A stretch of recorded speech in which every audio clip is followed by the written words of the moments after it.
Eu queria, então, conversar com os irmãos e não sei todos que estavam na semana passada, mas hoje até conversei com a Ruth durante a semana, né? E nós vamos ver novamente o capítulo 17, tá? A lição 15. A gente ainda vai insistir um pouquinho, até porque a gente está bem adiantado em relação a algumas salas. Mas, assim, de vocês que estiveram na semana passada, eu queria ouvir um pouco, né? A gente tem aí 5, talvez 10 minutos. Eu queria ouvir um pouco vocês, o que vocês viram, porque lembrem que o capítulo 17 ele vai tratar a oração de Jesus. Talvez não, é de fato a oração maior que existe, relatada de Jesus, né, na Bíblia. Né? Então, ele vai orar, lembrem, é dividido em 3 partes. Primeiro, ele ora por si mesmo, depois, ele ora pelos discípulos, e depois ele ora para um futuro de todos os crentes, pela igreja do Senhor Jesus. Né? Então, essa oração é dividida em 3 partes. A gente vai ver um pouquinho mais de conteúdo teológico, mas eu queria ouvir um pouquinho de vocês. O que vocês conversaram semana passada, né? Vocês sabem, né? Infelizmente, eu não pude estar. Fui sábado para Atibaia, me preparei para voltar sábado à noite. Caiu uma carreta na Fernão Dias, não consegui voltar. E aí acabei dormindo por lá e fiquei por lá e não tinha como entrar aqui na sala, né? Eu não tenho um aplicativo no meu celular, eu só uso notebook, né? Então eu não consegui entrar. Mas então eu queria ouvir um pouquinho vocês, o que vocês lembram, o que foi falado, quem quer comentar, podem ficar à vontade. Eu quero ouvir vocês para a gente ter esse bate-papo e conversar um pouquinho. Sim, não precisa ter vergonha. E um de cada vez, eu vejo que todo mundo está querendo falar aí, viu? Um de cada vez, para não ter confusão. Mas quero ouvir um pouquinho vocês, gente. Não me deixem assim, tá gravando, hein? Não me deixe falando sozinho, pelo amor de Deus. Hein?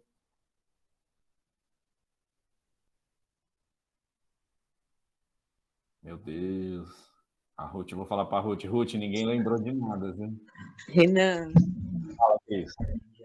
é a Célia. Ah, Célia, desculpa, é que eu vi a Cris abrindo a câmera. Eu fiz algumas anotações, né? E eu achei assim, super bacana que ela falou que na oração é para reconhecer quem é Deus, a sua santidade, o seu poder. E Uhum, que existe um plano de resgate que não é para todos, né? uhum, Esse plano de resgate, assim como na oração, a sua oração era para aqueles, como ele coloca, né? Para aqueles que eram seus, né? Para aqueles que reconheciam realmente que Jesus era Deus. certo. Que a nossa vida é para a glória, né, do Senhor e temos a necessidade de estar na sua dependência, né? Que a Uhum, gente precisa estar na dependência de Deus para que essa unidade realmente ela se confirme, né? Porque se a gente não estiver na presença dele, essa unidade não pode existir, não existe, né? E que assim, que eu acho lindo que ela colocou, e alimentar a nossa mente, os uhum. nossos pensamentos, que a oração vem também com esse propósito, né? Primeiro perceber a nossa necessidade para com Deus e suprir e nos alimentar. E esse alimento é a palavra. E que os Uhum. nossos e que nos esse que alimenta os nossos pensamentos, o nosso coração é a palavra de Deus, né? Ótimo. E que o Espírito Santo, né, que nos faz, que move nossos corações para nós obedecermos a Deus, a nos voltarmos para Deus. Porque na oração a gente tem essa percepção quando Jesus orando ali por nós. Foi Ótimo. isso, tá? Muito bom. Ótimo, Célia. Que bom. Tenho certeza que a Ruth vai ficar feliz aí depois dessa parte gravada aí, viu? Quem mais, gente? Alguém quer acrescentar alguma coisa? Fiquem tranquilos também. Eu brinco assim, vocês sabem, né? Mas já pela nossa intimidade aí a gente faz essa brincadeira. Mas fiquem tranquilos. Se alguém mais quiser acrescentar. A Célia resumiu bem o que foi falado, né, Uhum, na aula passada, foi fantástico. E foi colocado que nós devemos realmente sempre glorificar e santificar, né, a Deus através da palavra com um alimento diário, né? uhum, Nós temos que ter esse alimento diário. e que estejamos sempre, né, no Senhor através do Espírito Santo, e que Ele possa nos capacitar a cada dia, nos dando entendimento, e que possamos pedir isso, né, que em nome de Jesus todos possamos, né, ser edificados com a palavra do Senhor. Amém. Amém. A Elaise? Nessa parte só que a Célia tinha falado e a Cris também trouxe, me ficou muito que a oração é o nosso relacionamento com Deus, né? Através dela é que a gente consegue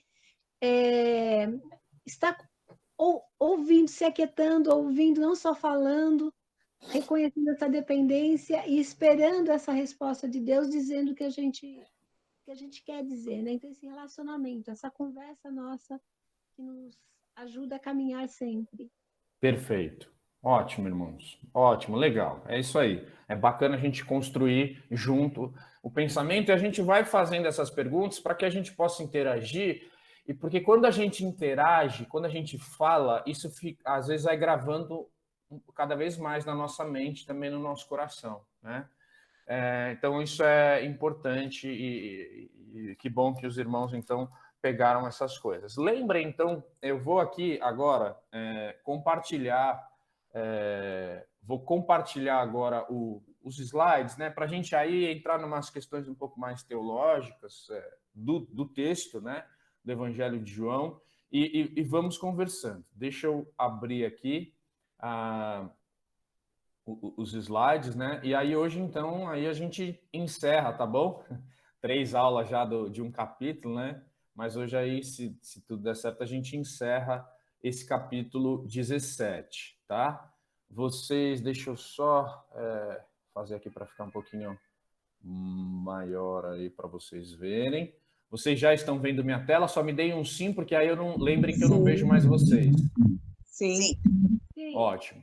Então tá bom. Então, ó, tudo isso aqui a gente já havia passado naquela primeira aula que eu dei, né, há 3 domingos atrás, falando que esse é então a mais longa oração de Jesus nos registros históricos, né? Desenvolver aí o alvo da lição, desenvolver um conhecimento sobre a oração a partir do modelo de Jesus Cristo, né? Aí o autor, isso aqui é importante destacar, como eu estou trazendo de novo um conteúdo, né, e isso é gravado, é importante destacar que esse estudo da nossa revista é baseado no estudo do pastor Hernandes Dias Lopes. E aí nós vimos aqui, né, lembrando então que essa oração é dividida em 3 partes. Se vocês estiverem aí, estejam com a Bíblia aberta no capítulo 17 do Evangelho de João. Nós vimos ali os primeiros 5 versículos, explicamos um pouco ele, do controle total de Jesus sobre a história, né? Lembrando, eu falei naquela aula que Deus não é pego de surpresa, Deus não criou um segundo plano por conta do que aconteceu, né? Eu digo isso porque nesse versículo 1, Pai, é chegada a hora, o tempo todo ele fala no Evangelho de João, ainda não chegou a hora, ainda não chegou a hora, então agora sim chegou a hora, né? Então Jesus tem o controle da história nas mãos, né? Nada foge do seu controle. E aí ele começa então a oração por ele mesmo, né? E aí vimos aqui alguns versículos, né? 4, 5, enfim, Jesus compartilha a glória do Pai, implica em reivindicação da divindade. Agora, então, nós entramos na segunda parte da oração. Vou passar aqui com os irmãos, né? Jesus, então, orou por ele, orou pelos seus discípulos e ele ora por um futuro. Esse futuro é todos os crentes, aqueles que viriam a crer no seu nome, né? A igreja do Senhor Jesus. Então, a partir do versículo 6 até o 19, que é essa oração pelos discípulos, a gente tem aí um conteúdo que diz: a passagem trata do conflito inevitável entre o mundo e os seguidores de Jesus. Estes aqui assumem um papel que, na maioria das descrições judaicas do fim dos tempos, a que temos acesso, era atribuído a Israel. E em texto como os manuscritos do Mar Morto, que são manuscritos os mais recentes que foram descobertos de textos bíblicos, né, era atribuído ao remanescente, aos filhos da luz. Os seguidores de Jesus constituem todos os justos e, portanto, são minoria perseguida na sociedade. Então ele traz essa compreensão. Isso é interessante, irmãos, essa partezinha aqui, esse comentário, né? Porque numa sociedade, a gente até falou um pouco sobre isso na semana não passada, retrasada, né, quando eu dei aula, que nós que somos cristãos, às vezes a gente quer que o mundo nos aceite ou quer tornar a igreja mais aceitável às pessoas.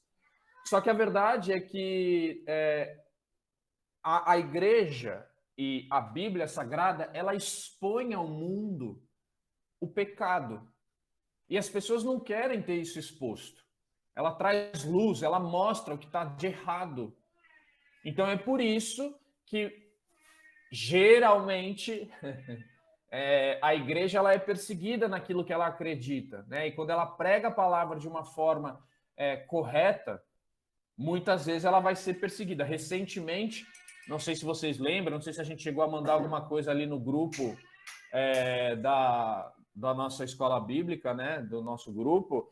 Recentemente nós tivemos um pastor lá em Belo Horizonte que ele foi contra, por exemplo, um comercial que foi feito de ideologia de gênero, de crianças, né?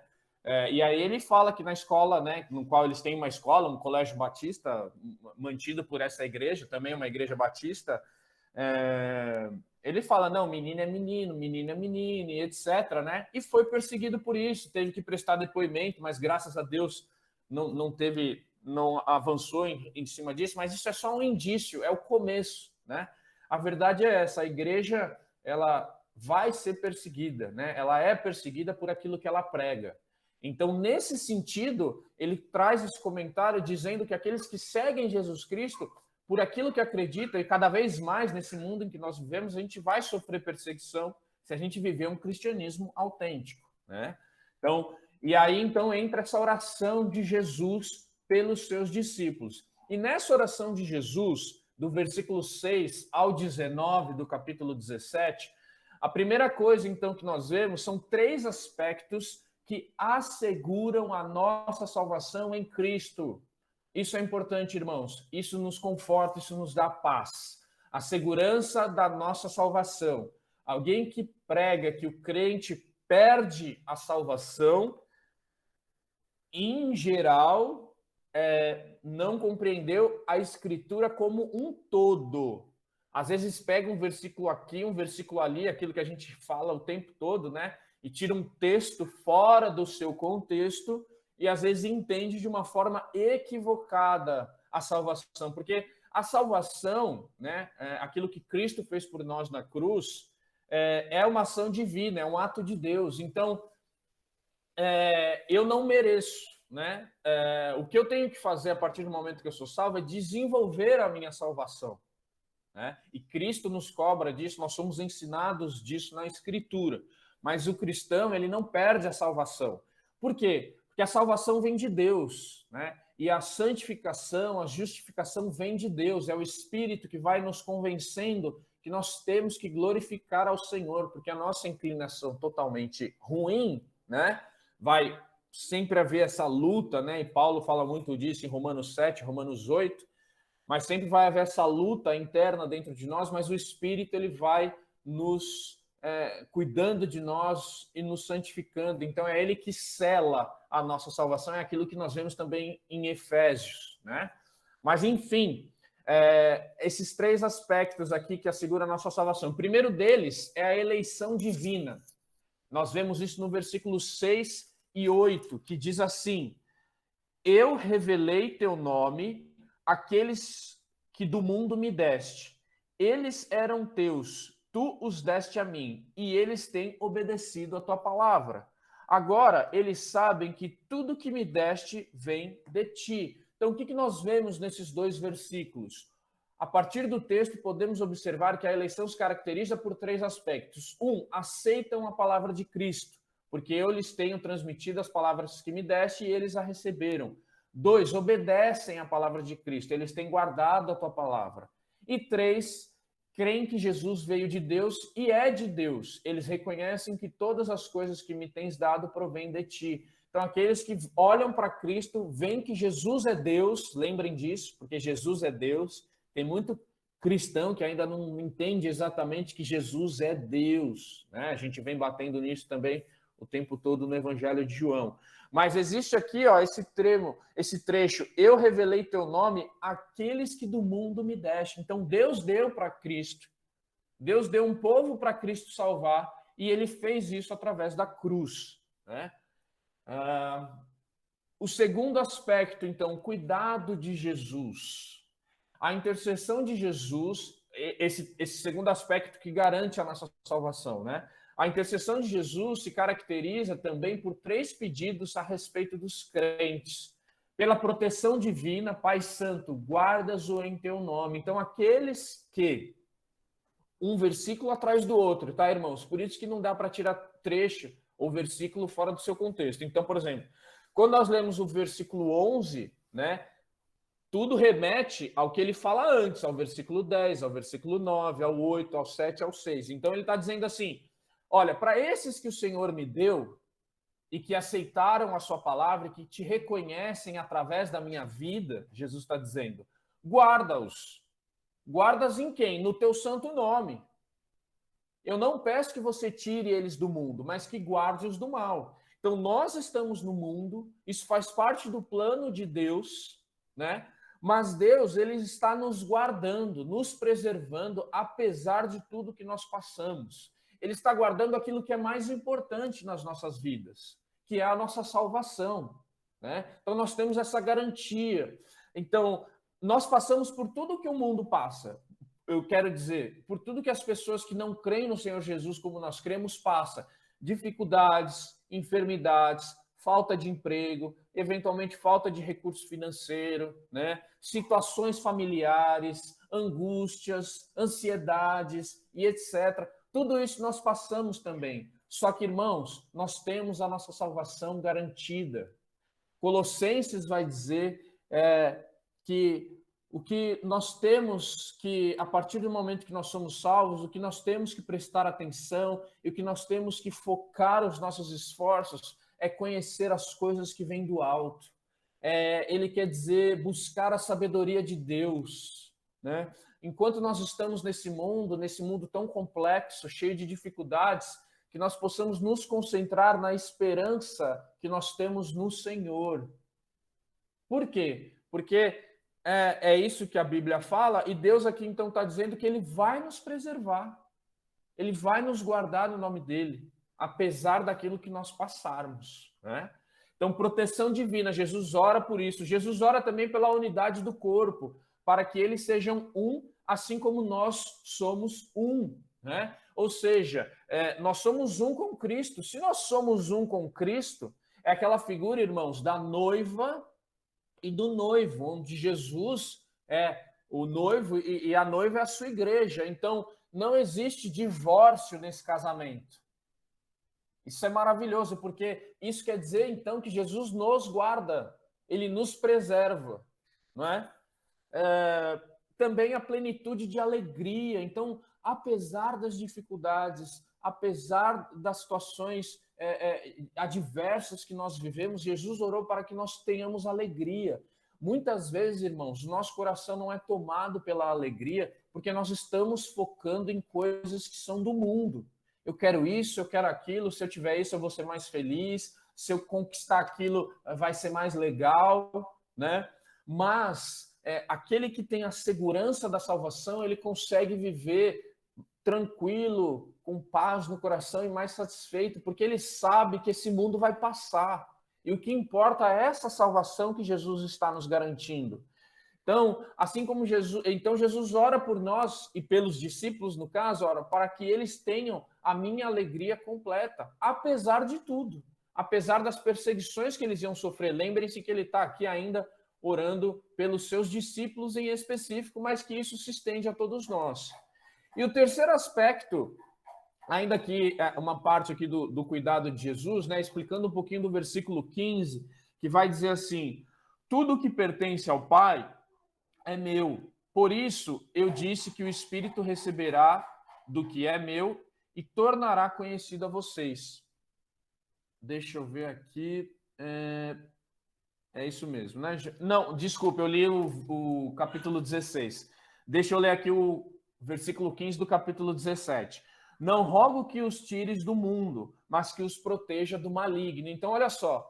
Não rogo que os tires do mundo. Aí o comentário da Bíblia aqui, da própria NVI, né, que é essa aqui que eu estou usando, vai dizer assim: o mundo, irmãos, é o lugar em que os discípulos de Cristo devem fazer a sua obra. Jesus não deseja que sejam tirados do mundo antes de completarem as suas tarefas.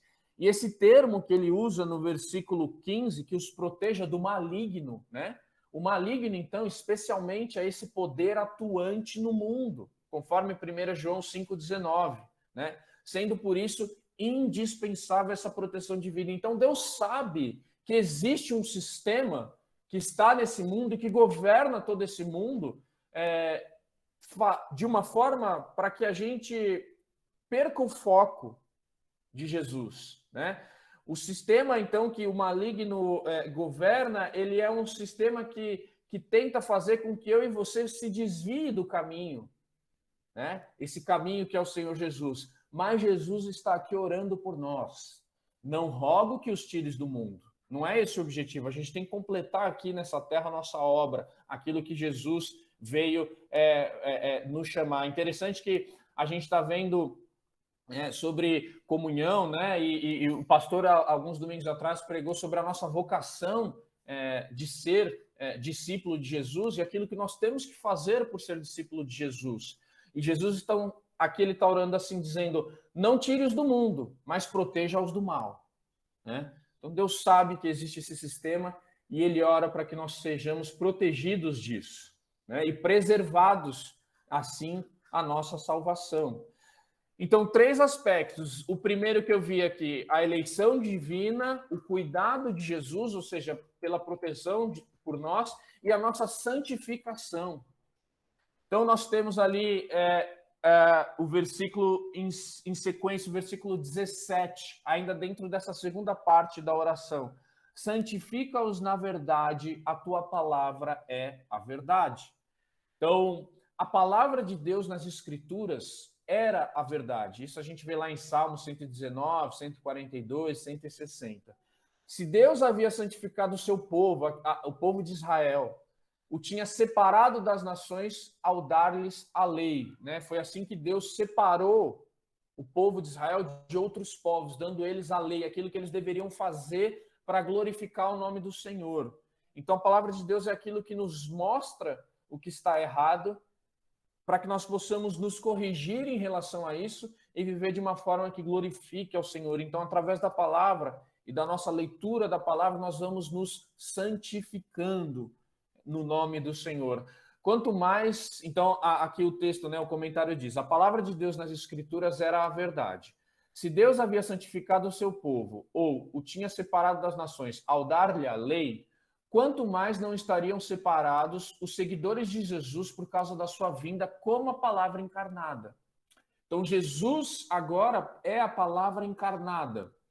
É aquilo que nós vemos no primeiro capítulo de João, que ele é o Logos, né? Jesus é a palavra de Deus. Então, através da palavra do Senhor e do nosso conhecimento dela, nós vamos aumentando a nossa santificação. E a santificação é um processo. São 9h50, vou correr um pouquinho mais, tá bom, irmãos? Então, essa é a parte da oração de Jesus pelos seus discípulos. E aí, então, nós entramos no final do capítulo 17, entre o versículo 20 e o versículo 24, onde Jesus vai orar por todos aqueles que iriam crer em seu nome. Isso é maravilhoso, irmãos, porque o que eu quero chamar a sua atenção aqui é que Jesus orou por mim, pela Rebeca, que está aqui, pelo João, que está tomando café, e por cada um de nós aí. Ele orou pela Célia, ele orou pela Elaise, ele orou pelo Flávio, ele orou pela Cris, ele orou pelo Anderson, ele orou pela Ruth, que está lá no evento, pelo Eber, pelos seus filhos, ele orou também pela Débora, pela Rose, pela sua filha, né? Então, ele orou por todos nós. Isso é maravilhoso, irmãos, né? Mesmo antes, isso há 1950 anos atrás, sei lá eu, né? Mas antes, há tanto tempo atrás, ele orou por mim e por você e pelas nossas famílias, aqueles que viriam crer no seu nome. Então ele diz assim, a minha oração não é apenas por eles quem? Pelos discípulos, que é a segunda parte da oração. Rogo também por aqueles que crerão em mim, por meio da mensagem deles, porque a partir dos discípulos essa palavra foi sendo difundida, né? A igreja surge na doutrina dos apóstolos, que é o que vai dizer em Atos, né? Por meio da mensagem deles, para que todos sejam um. Pai, como tu estás em mim e eu em ti, que eles também estejam em nós, para que o mundo creia que tu me enviaste. Pai, quero que os que me deste estejam comigo onde eu estou e vejam a minha glória. Olha mais uma frase, irmãos. Olha, prestem atenção nisso. De Jesus Cristo orando pelos crentes que são teus e aqueles que são do Senhor Jesus. Jesus, irmãos, já está vendo eu e você lá na glória com ele. E ele já está orando por isso, ele orou por isso nesse momento. Olha, onde eu vou, ou seja, quando eu for glorificado, eu quero também que eles vejam a minha glória e estejam comigo. Então, isso é mais uma prova da garantia da nossa salvação, daqueles que foram salvos pelo Senhor Jesus Cristo e eleitos pelo nosso Deus, né? Os que me deste estejam comigo onde eu estou e vejam a minha glória, a glória que me deste, porque me amaste antes da criação do mundo, né?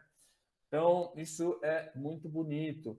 Então, nós vemos aqui, né, rapidamente, nos versos seguintes, por 3 vezes, lemos a petição, a fim de que todos sejam um, para que sejam um, a fim de que sejam aperfeiçoados na unidade, né? O crente, ele não pode viver sozinho, ele vive na unidade do Senhor.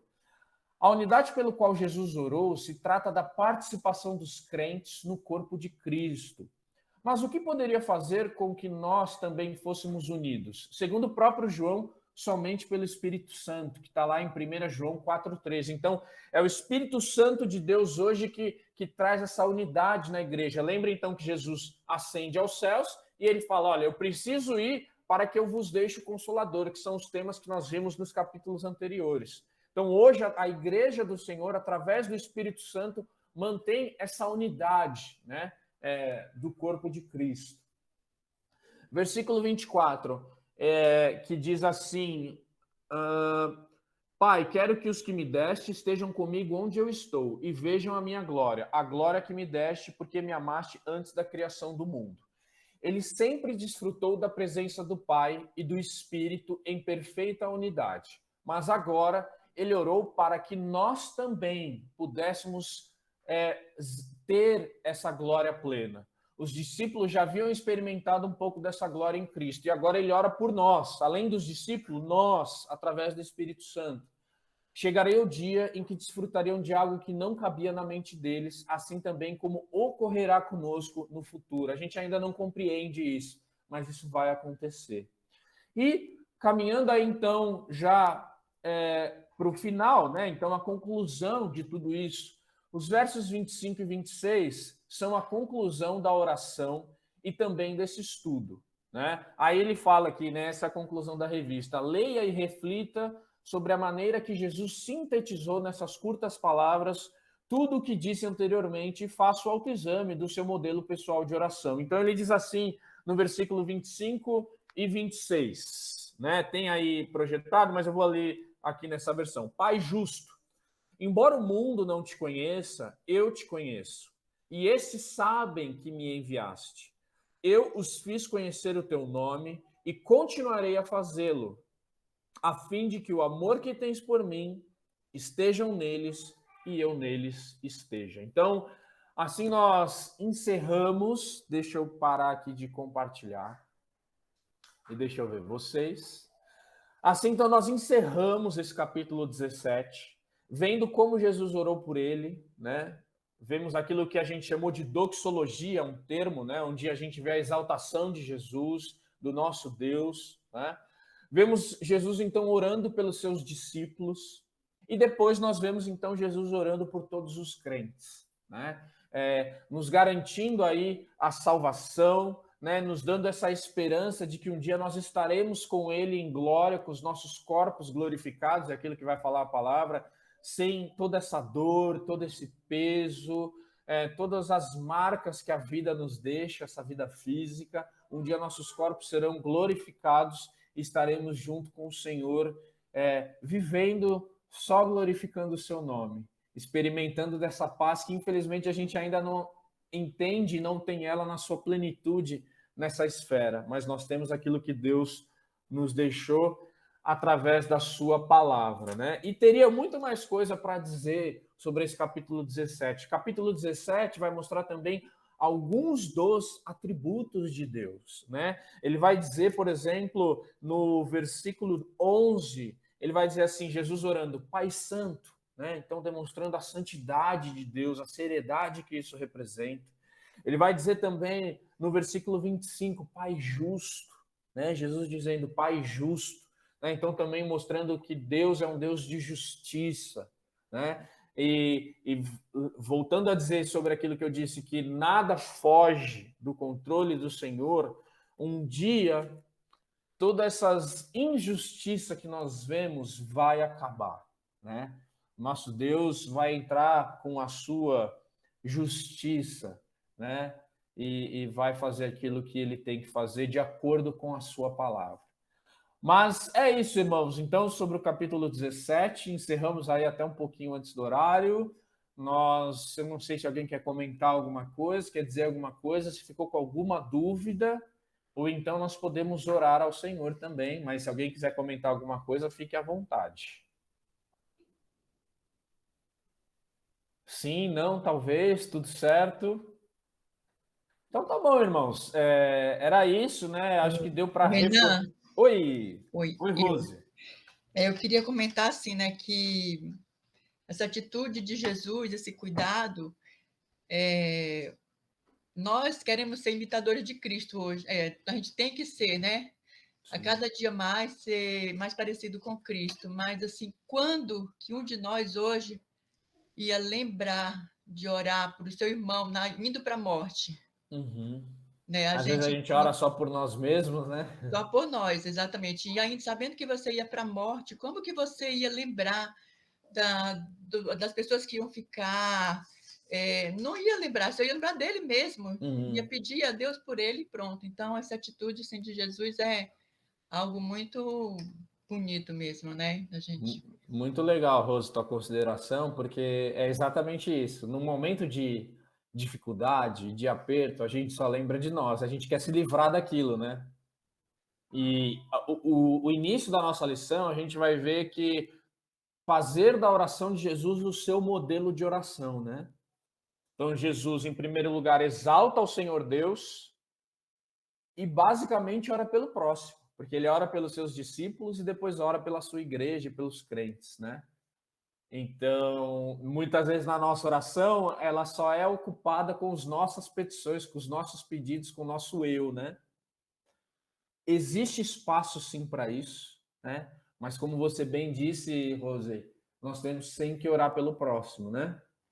Inclusive em momentos de dificuldade, né? Na hora da morte, né? Jesus já sabia para onde ele ia. Muito legal, Rose, tua consideração, bacana. Ô, Renan. Oi, Anderson. Só um entendimento mesmo. O 25 ali, o versículo 25, ele é quase como uma profecia ali, né? Falando que o mundo, né, vai conhecer ali, né? Que é o que hoje a gente vê, né? O mundo conhece. Nem todos aceitaram ainda, mas o mundo conhece, né? Sim. Isso é assim, teria que ter um pouquinho mais de tempo para dizer, Anderson, mas é uma oração, né? Não sei se seria uma profecia, mas de fato Jesus já sabia, né? De tudo isso que a gente vive. E ele fala, embora o mundo não te conheça, quando ele fala o termo mundo, né? É difícil às vezes a gente entender isso na nossa compreensão, mas ele está falando do mundo como um todo, nesse momento do mundo conhecido, né? Da região ali onde se estavam todos eles. E quando a gente fala assim, Anderson, olha, hoje o mundo conhece, de fato, eu quero dizer que Jesus que o mundo conhece. Né? Então, só conhece a Cristo aqueles a quem Deus um dia revelou. Tem a questão do conhecer também, né? O como conhecer, né?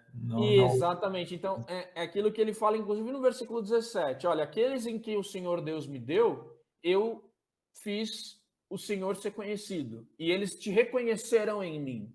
Né? Agora, E aí ele fala assim, o mundo não te conhece. E muita gente que fala em nome de Jesus não conhece a Cristo. Mas isso está cheio, irmãos. Até dei para vocês um exemplo do Uber lá, né? Daquele... Sim.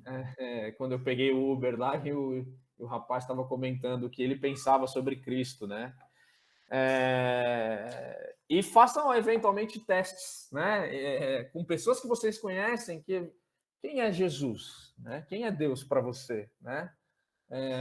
Perguntem, né? Perguntem não só no seu circuito, não é circuito, né? No seu círculo de pessoas evangélicas, mas perguntem para aquelas que se dizem cristãs.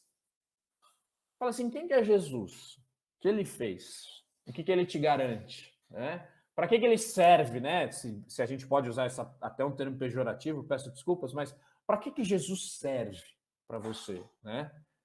E aí a gente vai ver algumas respostas muito delicadas aí. Né? Então, quem conhece a Cristo como nós conhecemos, Anderson, é aqueles a quem Deus um dia revelou ou vai revelar. Né?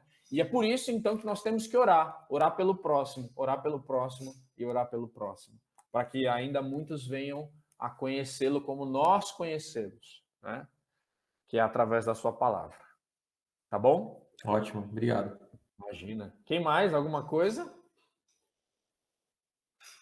Então tá bom, irmãos. Ó, vamos orar então rapidamente, aí dá tempo de todos. Eu estarei lá presencial também, quem tiver, estaremos juntos lá, tá bom? Vamos orar?